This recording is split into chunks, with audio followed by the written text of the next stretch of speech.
Okay, imagine this. You're at home, the phone rings, and on the other end, you hear this. Press 1 immediately to secure your account. You must act now. You know that feeling, right? That sudden jolt of panic. Your heart starts racing, and your mind just screams that you have to do something, and you have to do it right now.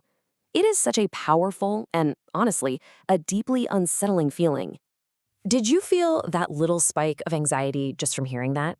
You see, that feeling of urgency, it isn't an accident. It's actually the scammer's most powerful weapon, a very carefully designed psychological attack that's aimed squarely at your instincts. So how exactly do they pull this off? Well, it's got nothing to do with fancy technology. It's all about psychology. Scammers have basically become experts at using fear to completely bypass our logical, rational minds. I mean, this is their entire playbook right here.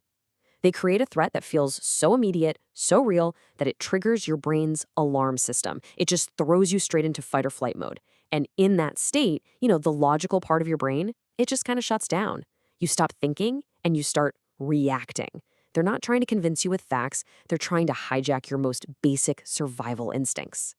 And they do it using these specific trigger phrases.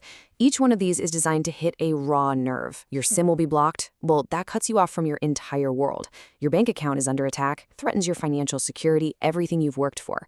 You are being investigated. That one attacks your good name, your reputation. These aren't just words, they're like emotional keys designed to unlock pure panic. And this comparison just shows the difference so clearly. Think about it. Legitimate organizations, your bank, the phone company, the government, they will always give you time to think. They want you to be sure. Scammers, though, they do the exact opposite. They rush you, they pressure you, and they threaten you. That sense of urgency, that is their calling card. It is the biggest red flag they could possibly wave.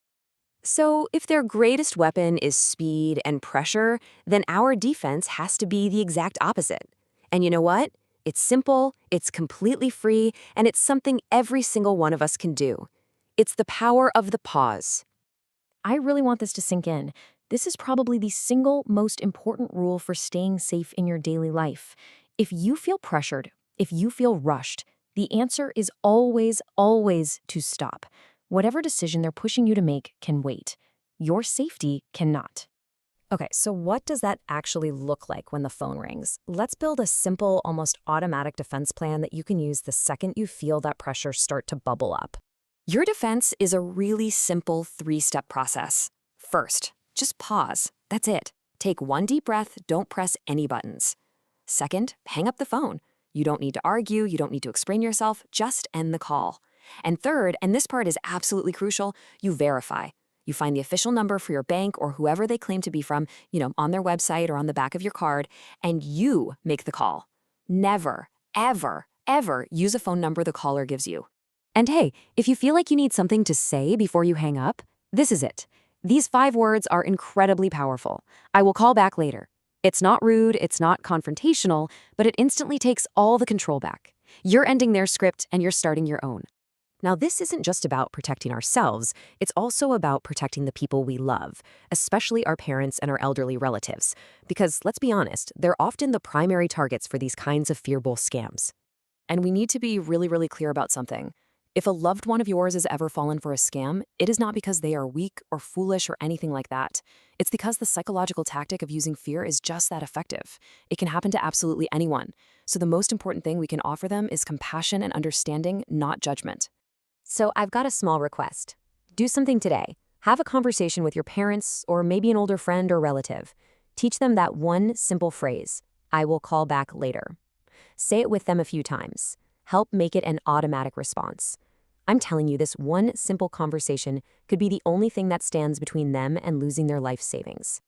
When you boil it all down, that's really what this is all about. Scammers rely on the speed of fear to work. Our best defense is the deliberate, calm patience that comes with wisdom. Tomorrow, we're going to be wrapping up this series, and we're not going to talk about scams anymore. We're going to talk about responsibility, because at a certain point, protecting them, that becomes our duty. I'll see you then.